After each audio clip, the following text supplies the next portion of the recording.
Hag Pesach Sameach, hermanos. Feliz fiesta de Pascua. Y esta sí es una fiesta bíblica, no como la Semana Santa.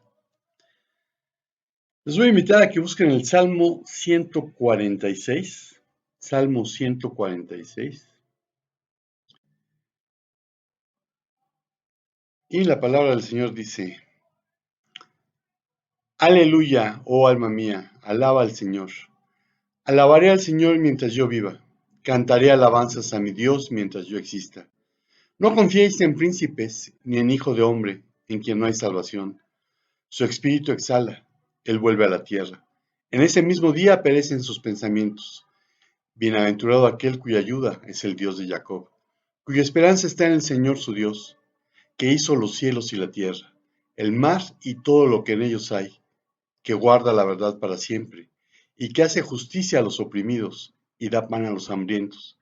El Señor pone en libertad a los cautivos. El Señor abre los ojos a los ciegos. El Señor levanta a los caídos. El Señor ama a los justos. El Señor protege a los extranjeros. Sostiene al huérfano y a la viuda, pero trastorna el camino de los impíos. El Señor reinará para siempre. Tu Dios, oh Sión, por todas las generaciones. Aleluya. Amén. Y Señor, pues te damos gracias por un día más en el que estamos reunidos, en el cual podemos bendecir tu nombre. Y Señor, aunque este año no podemos celebrar Pesaj, la Pascua, como lo hemos hecho en muchos años, no podemos dejar de recordar que esta es una fiesta bíblica y que son las que debemos de celebrar. Damos gracias porque, Señor, esta fiesta nos habla de libertad. Gracias. Y Señor, gózate con lo que tenemos preparado el día de hoy. En el nombre de Jesús. Amén. Y como mencioné en la oración, esta fiesta se conoce como la fiesta de la libertad. Y para tener un poco de contexto, los voy a invitar a que busquen Éxodo capítulo 6. Éxodo capítulo 6. Y voy a leer los primeros 13 versículos. Éxodo 6, del 1 al 13. Respondió el Señor a Moisés: Ahora verás lo que haré a Faraón, porque por la fuerza los dejará ir, y por la fuerza los echará de su tierra. Continuó hablando Dios a Moisés y le dijo: Yo soy el Señor. Y me aparecí a Abraham, a Isaac y a Jacob como Dios Todopoderoso. Mas por mi nombre, Señor, no me di a conocer a ellos. También establecí mi pacto con ellos, de darles la tierra de Canaán, la tierra donde peregrinaron. Y además he oído el gemido de los hijos de Israel, porque los egipcios los tienen esclavizados, y me he acordado de mi pacto. Por tanto, di a los hijos de Israel: Yo soy el Señor, y os sacaré de debajo de las cargas de los egipcios, y os libraré de su esclavitud, y os redimiré con brazo extendido y con juicios grandes. Y os tomaré por pueblo mío, y yo seré vuestro Dios, y sabréis que yo soy el Señor vuestro Dios, que os sacó de debajo de las cargas de los egipcios. Y os traeré a la tierra que juré dar a Abraham, a Isaac y a Jacob, y os la daré por heredad. Yo soy el Señor. De esta manera habló Moisés a los hijos de Israel. Pero ellos no escucharon a Moisés, a causa del desaliento y de la dura servidumbre. Entonces habló el Señor a Moisés, diciendo: Ve, habla a Faraón, rey de Egipto, para que deje salir a los hijos de Israel de su tierra. Pero Moisés habló delante del Señor, diciendo: He aquí los hijos de Israel no me han escuchado.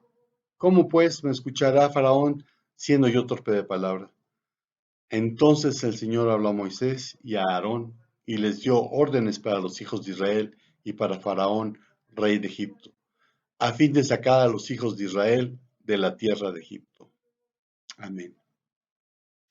La fiesta de la libertad, Pesaj, lo que hemos dado en llamar la Pascua judía. Es una festividad de 8 días, en Israel solo dura 7, y es una evocación a la 10ª plaga en la que murieron los primogénitos de Egipto, cuando Dios pasó sobre las casas enmarcadas con la sangre del cordero. Por eso también se conoce como Passover, porque pasó sobre. Pesach es considerada como el nacimiento de la nación judía. y sus lecciones de lucha e identidad siguen formando la base de la conciencia judía. Después de casi 35 siglos, y hace 35 siglos fue que sucedió el Éxodo. También se le conoce como, ya dije, la fiesta de la libertad, pues conmemora la salida del pueblo judío de Egipto, alrededor del 1446 a.C., en donde fueron esclavizados por 430 años. Si lees Génesis 15:13, Hechos 7:6, Éxodo 12:40-41, Gálatas 3:17, vas a ver que habla de 400 y de 430 años. Mi lectura es de que el Señor ha dicho que serían presos 400 años y que en algún momento Moisés quiso dar una ayudadita y esa ayudadita costó 30 años. Pero esa es interpretación mía. En la celebración tradicional de Pesaj se relata la historia del Éxodo.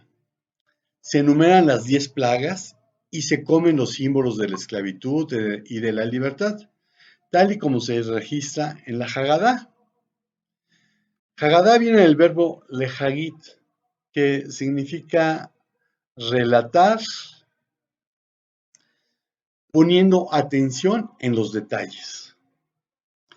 La festividad sigue el Seder, el orden, diseñado para que los participantes experimenten el pasar de la esclavitud a la libertad.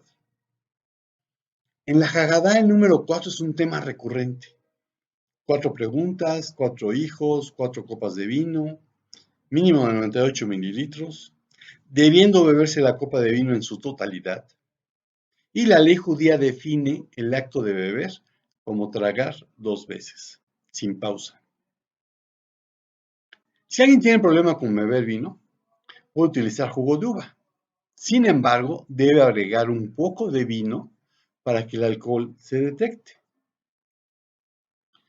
Como una expresión de libertad, los participantes se reclinan hacia el lado izquierdo mientras beben las 4 copas de vino. Estas corresponden a los 4 periodos de redención que Dios prometió a los judíos en Egipto.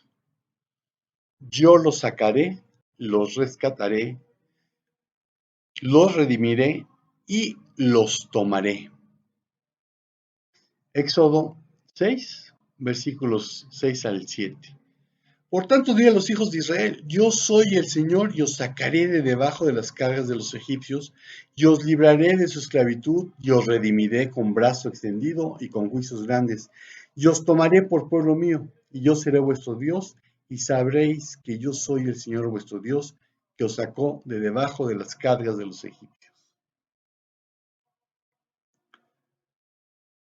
4 periodos que corresponden a los 4 niveles de libertad experimentados por los hebreos en el Éxodo. Pero ¿qué dicen las escrituras respecto a esta fiesta? Insisto, sí es bíblica.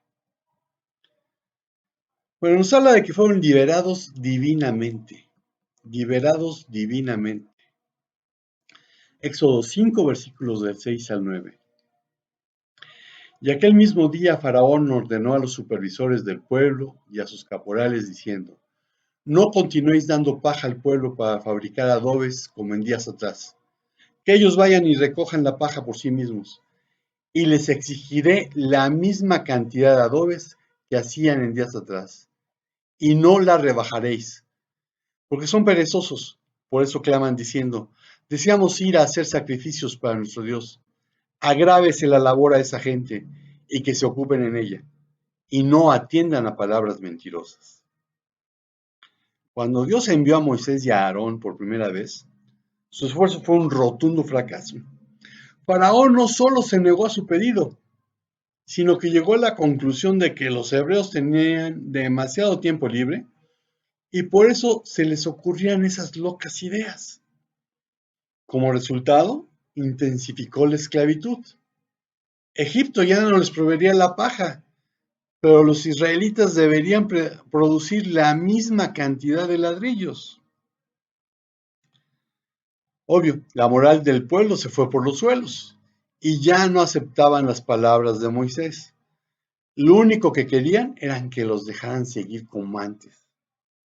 Hoy hubieran dicho, no incites a los antisemitas, no les des una excusa para tomar una espada en sus manos y matarnos. O en un dicho mexicano, no me ayudes, compadre.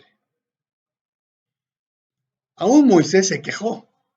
Señor mío, ¿por qué afliges a este pueblo? ¿Para qué me enviaste? Porque desde que fui a Faraón para hablar en tu nombre, ha afligido a este pueblo, y ciertamente tú no has librado a tu pueblo en modo alguno. ¿Por qué Dios hizo que Israel pasara por todo esto? ¿Por qué hizo que la esclavitud se volviera aún más opresiva, justo cuando estaban a punto de ser redimidos? Si había llegado el momento de la redención, entonces deberían haber sido redimidos de inmediato, o al menos eso pensamos. Y si aún no era el momento, ¿por qué no esperar más antes de enviar a Moisés? ¿Por qué enviarlo antes de tiempo, causando que no logre nada positivo y que incluso empeore las cosas, para solo entonces revertir la situación y redimirlos?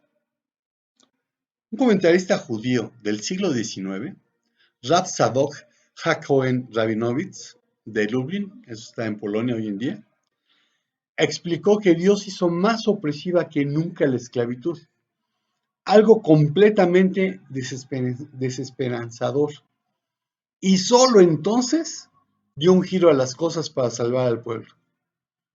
Porque cuando Él arregla los eventos de forma tan imprevista, Él está enviando un mensaje inequívoco, que todos aquellos que gustan de decretar debiesen tener bien claro. Dios está diciendo, yo estoy al mando de las cosas.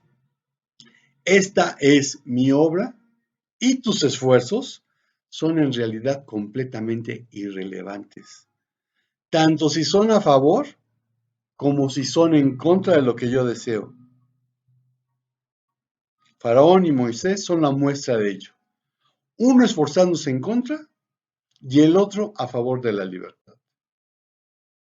La esperanza para nosotros es que cuando Él está obrando, cuando Dios está obrando, pueden seguir las penurias, el sufrimiento y los problemas, aunque no les guste a los predicadores del Evangelio de la prosperidad, porque la prueba de nuestra fe produce paciencia.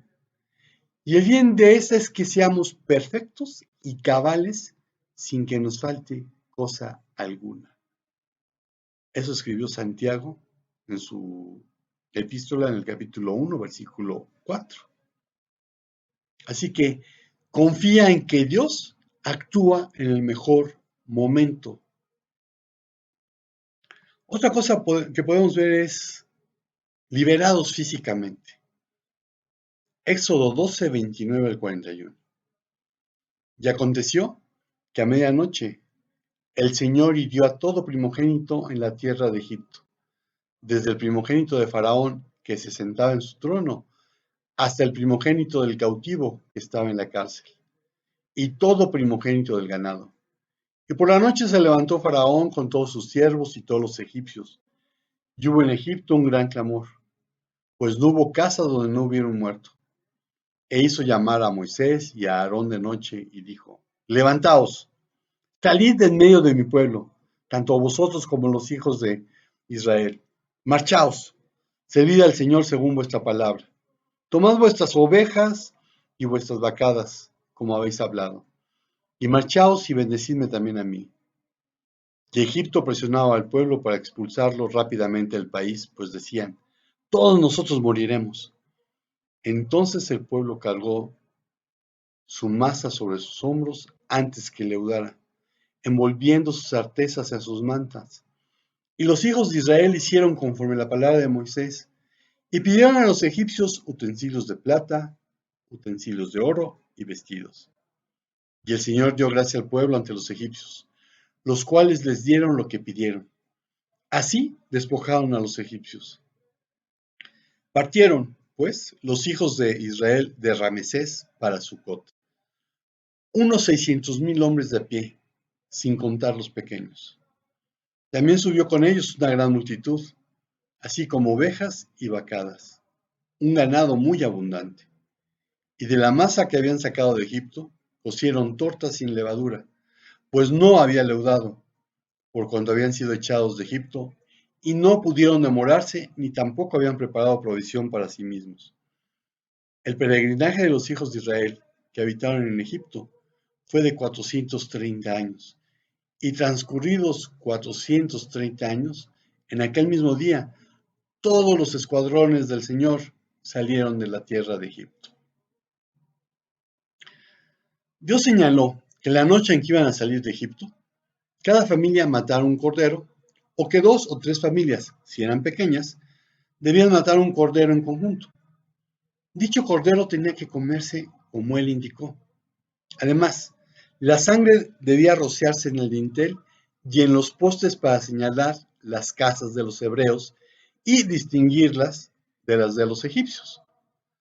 La seguridad y liberación de los hebreos no fue una recompensa debido a que fuesen justos, sino una dádiva misericordiosa, como todas las bendiciones que les llegaron por medio de la obediencia en el derramamiento y rociamiento de sangre. Y en nuestro caso, ahora tal como se prometió tiempo atrás en los escritos de Moisés y de los profetas, Dios nos ha mostrado cómo podemos ser justos ante Él, sin cumplir con las exigencias de la ley. Dios nos hace justos a sus ojos cuando ponemos nuestra fe en Jesucristo. Y eso es verdad para todo el que cree, sea quien fuere. Pues todos hemos pecado. Nadie puede alcanzar la meta gloriosa establecida por Dios. Sin embargo, con una bondad que no merecemos, Dios nos declara justos por medio de Cristo Jesús, quien nos liberó del castigo de nuestros pecados, pues Dios ofreció a Jesús como el sacrificio por el pecado. Las personas son declaradas justas a los ojos de Dios cuando creen que Jesús sacrificó su vida al derramar su sangre. Ese sacrificio muestra que Dios actuó con justicia, cuando se contuvo y no castigó a los que pecaron en el pasado, porque miraba hacia el futuro, y de ese modo los incluiría en lo que llevaría a cabo en el tiempo presente. Dios hizo todo eso para demostrar su justicia, porque Él mismo es justo e imparcial, y declara a los pecadores justos a sus ojos cuando ellos creen en Jesús. Romanos 3, 21 al 26.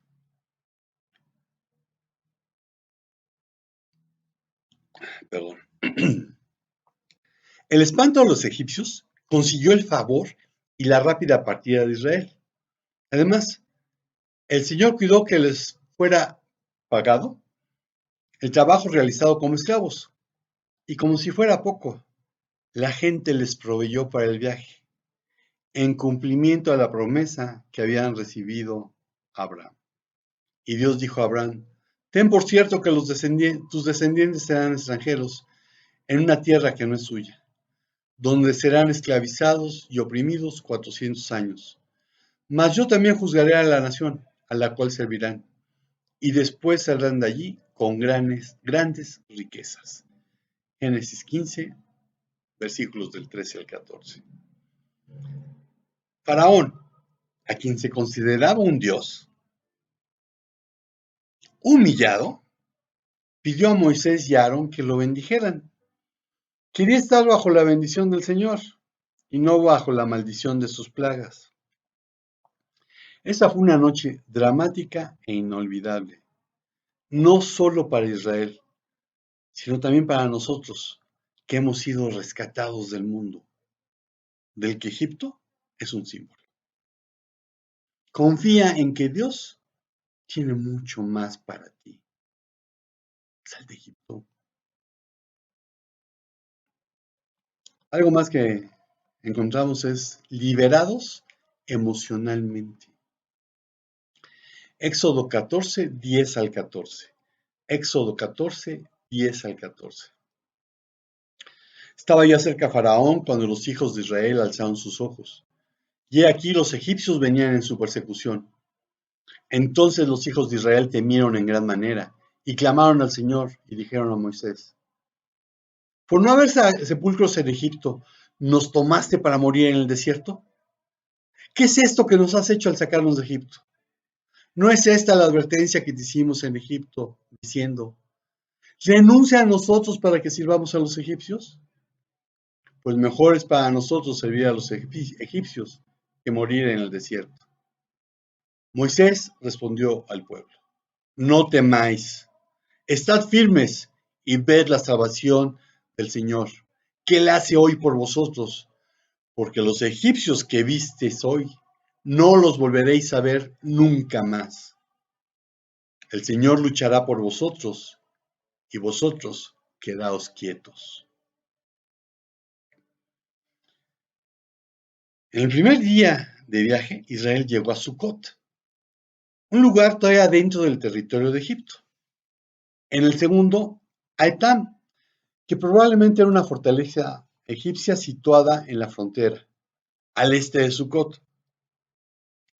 Lo único que sabemos de la ruta, a partir de aquí, es que fueron al desierto de Shur. Moisés recibió la orden de llevar al pueblo cerca de Pi Hahirot y acampar ahí. Dios preparó el escenario para la confrontación final con Faraón, quien después de dejar salir a los hebreos, probablemente estaba enojado consigo mismo y pensó que Israel estaba atrapado en el desierto, por lo que sería una presa fácil. Que Faraón lo pensara es lógico, pero los hebreos, a pesar de lo que ya habían vivido, se llenaron de miedo y otra vez le reclamaron a Moisés. Pero antes de juzgarlos duramente, piensa si no has sido como ellos, aun cuando no te ha perseguido ningún ejército. Pero ciertamente hay situaciones en las que el sentimiento de estar atrapado y no tener salida es abrumador. Y para muchos la primera reacción puede ser la desesperación. Pero tú no olvides que siempre hay una salida, yendo hacia arriba. La Biblia dice que cuando somos tentados, cuando somos probados, Dios siempre provee una salida. Así que debemos adoptar la actitud de Moisés para estar firmes y ver la salvación que Dios hará, como dice el autor a los Hebreos, como si estuviéramos viendo al invisible.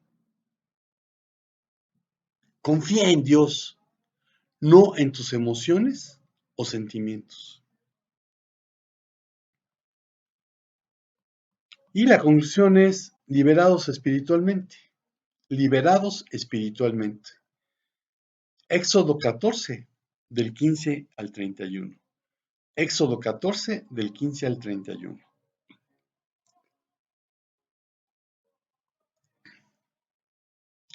Entonces el Señor dijo a Moisés: ¿por qué clamas a mí? Di a los hijos de Israel que se pongan en marcha.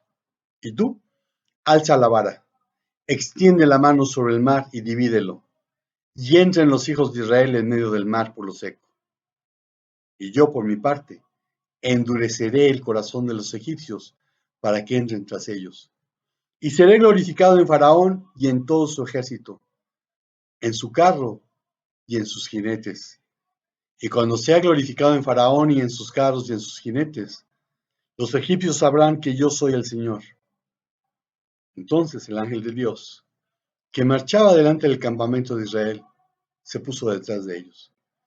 Y la columna de nube se movió de delante de ellos y se colocó en su retaguardia. E iba entre el campamento de Egipto y el campamento de Israel. Y era nube y tinieblas, pero iluminaba la noche. Y no se acercó uno al otro en toda la noche. Y era nube y tinieblas, pero iluminaba la noche. Y no se acercó ni uno al otro en toda la noche. Imagínate eso.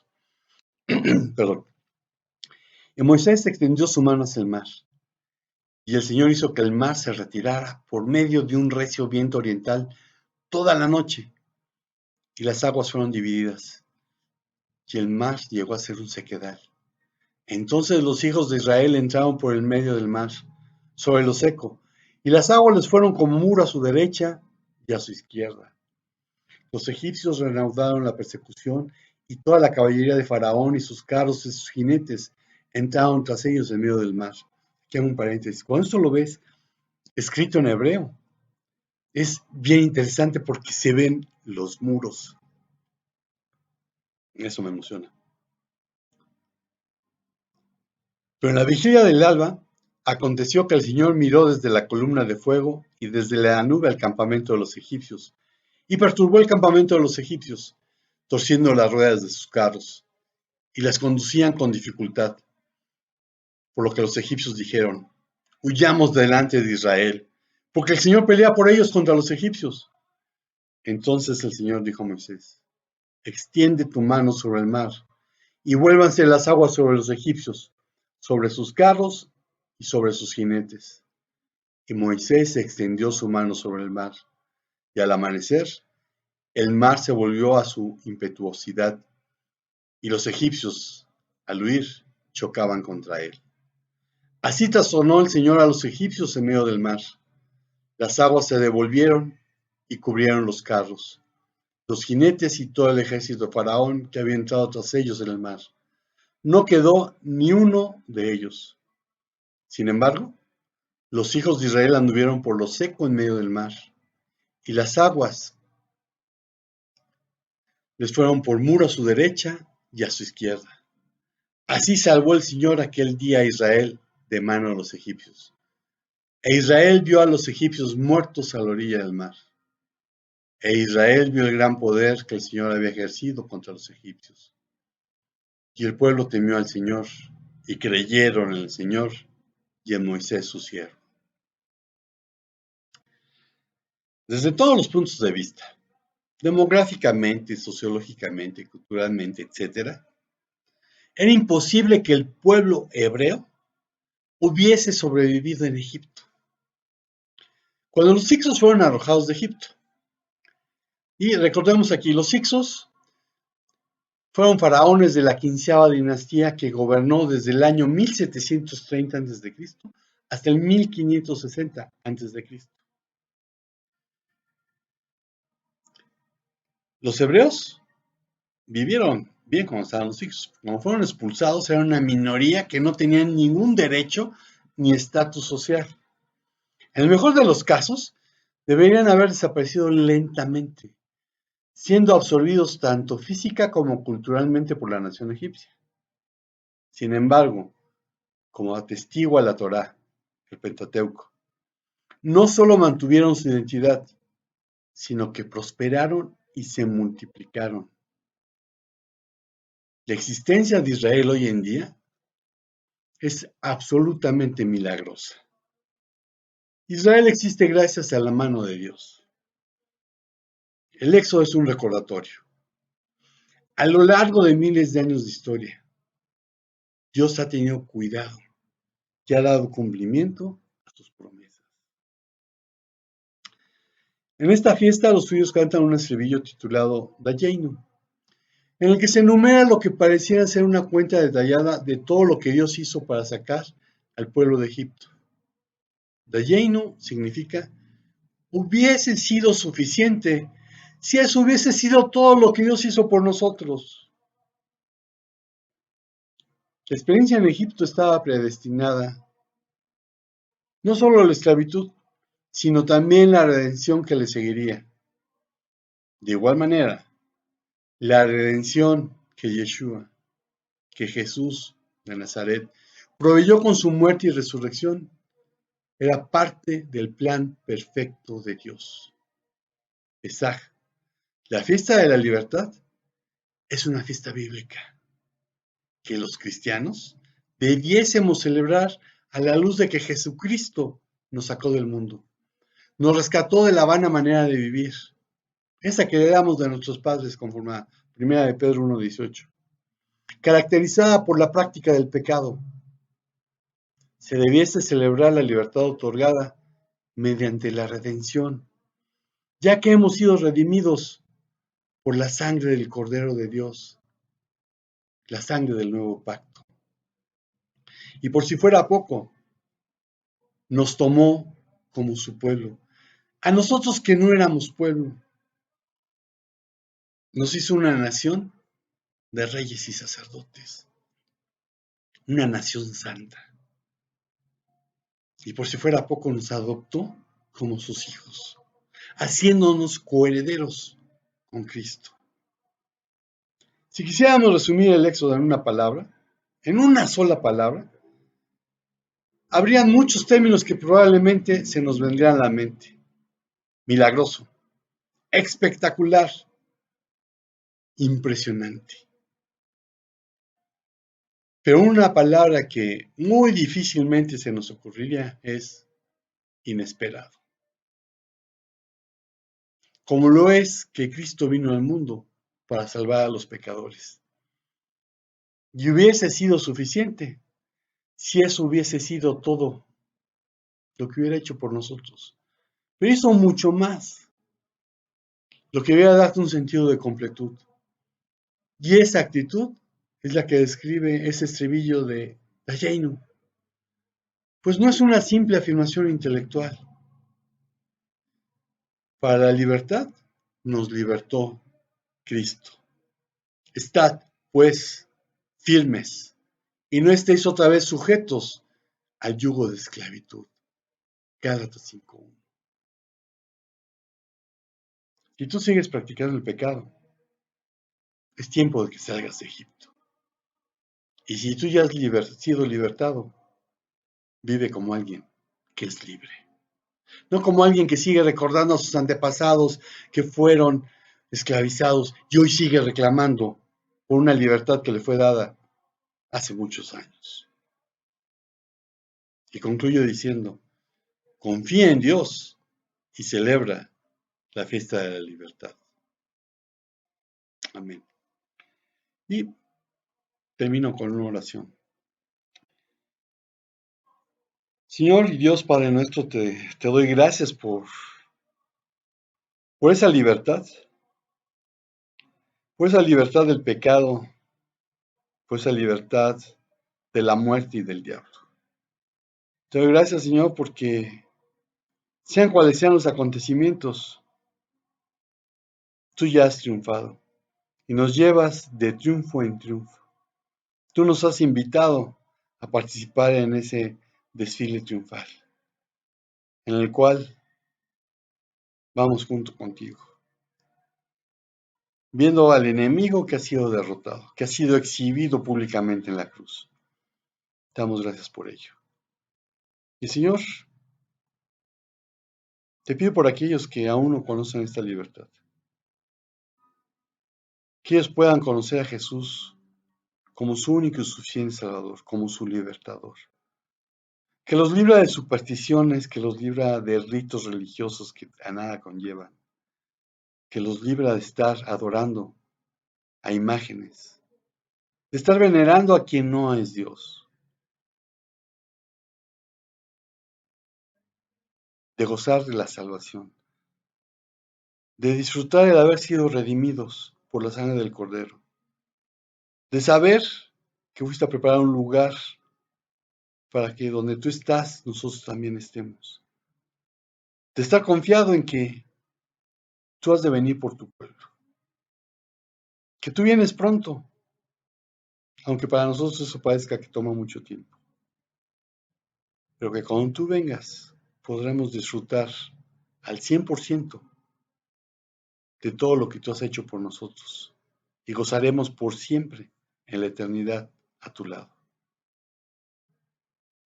Y Señor, para aquellos de mis hermanos que habiendo sido libertados, están extrañando los melones de Egipto,